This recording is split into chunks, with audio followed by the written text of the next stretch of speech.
Hello, I'm Holtham. Welcome back to another Build It with Bosch project. Once again, we're out in the garden. Now, no matter what size your garden, very rarely seems to be enough storage space for all the essential tools and equipment. A garden shed is probably the answer, but even the smallest conventional shed is probably too big for a lot of smaller gardens. And those micro sheds you can buy are usually too flimsy and too small to be of any use.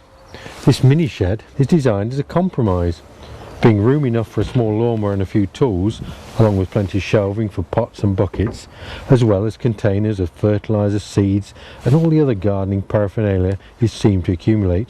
I really like the idea of getting it up off the ground on the four legs.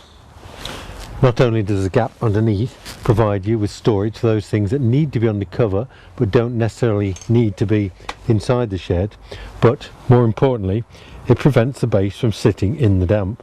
This is always the first area to rot. With a shed on legs like this, the air is free to circulate and only the bottom of the legs can rot. So let's get back in the workshop and see how it's made, and of course with a little help from Bosch.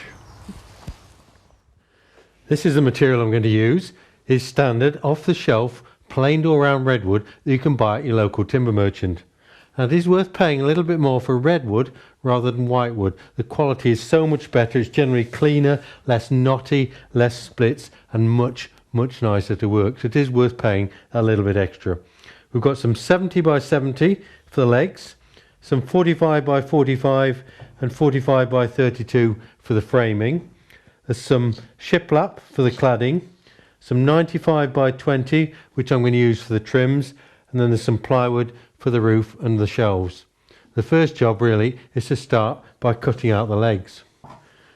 Before you do start cutting though, just have a look at the end of each piece, because these thicker sections in particular are often prone to splitting and checking right on the ends. You can see here it's quite a nasty split.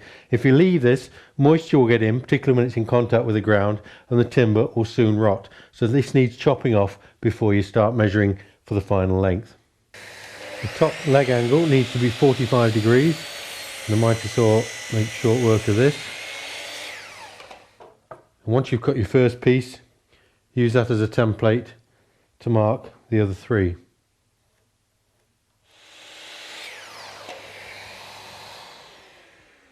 So that's the fourth one finished, and I think if you look closely here you can see why it's worth investing in a decent quality blade no matter what the make of saw. You can see the finish here straight off the blade is absolutely perfect, no ragging, no tearing, and that's purely down to the quality of the blade that's fitted.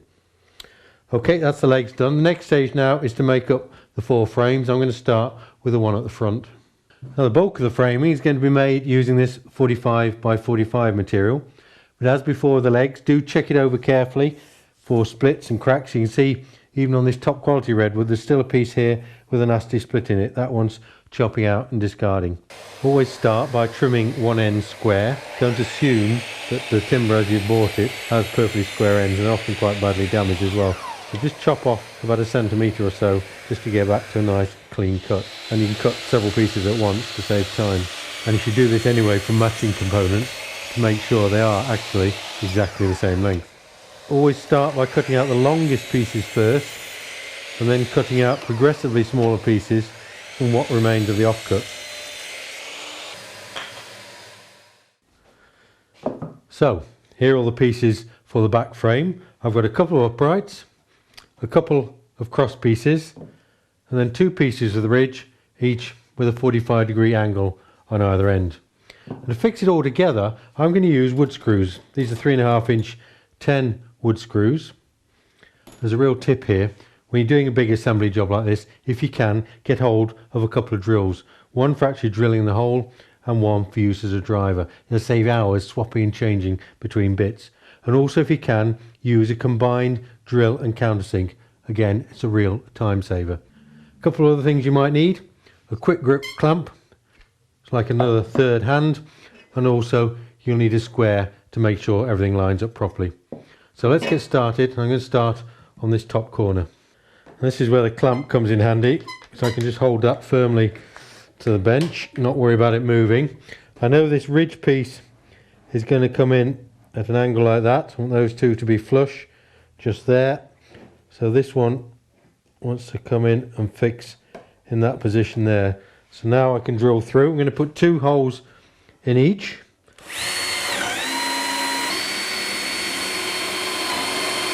There's the first one. And another one. Just put a slight angle on these, gives you a little bit more grip.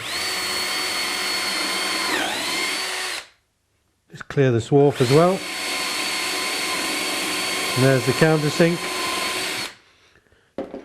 And now the other driver, you can just screw these up tight, holding it flush on the bench. Pull that up nice and tight, and then repeat for the second one.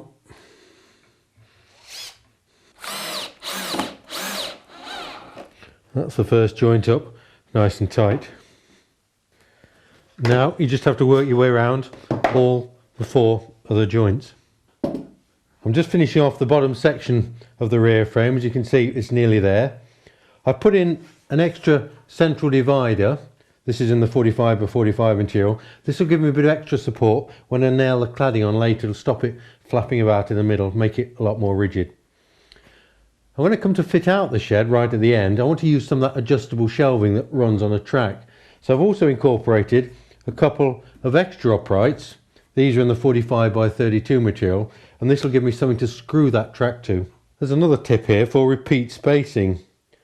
That means when you want to get the same distance, like the distance here, on all 4 corners without having to measure each time, just cut yourself a little spacer. This is just from a bit of the offcuts. Cut that to the length you want, put it in place, slide the wood up, and then all you have to do is screw the timber up. It'll save you hours and hours of work measuring, and also ensures that each distance is exactly the same. Now this can be another tricky job where you screw the ridge section together. Where there's this mitre joint here, as you put the screws in, they tend to slide against each other. So the best way to hold them in place is just to clamp them to the bench while you drill and screw it. So clamp it really tight, make sure it's all lined up properly first, and then hopefully they shouldn't move as we drill. This ridge should now just slide in place. There we go, that's a nice fit. And now I can just screw through here, though obviously I'll need slightly shorter screws. This is not going to be a particularly strong joint, so I've also put a little bit of glue just to hold it all in place. The cladding will firm it all up later. Right, that's the rear frame finally finished. I've added a couple more uprights just to give the cladding support when we nail it on up here. It's already becoming quite weighty, but that's what I wanted. I want something strong and rigid that's going to last, not something that's going to fall apart in 18 months' time when it's exposed to the weather. Also, the big advantage of making it in frame section like this is I can dismantle it, take it on site and then reassemble it. I don't have to move the whole thing as I want to. Also means I can get out of the workshop door. I've been caught like that before. Come back for part 2 and we'll make up all the other frames.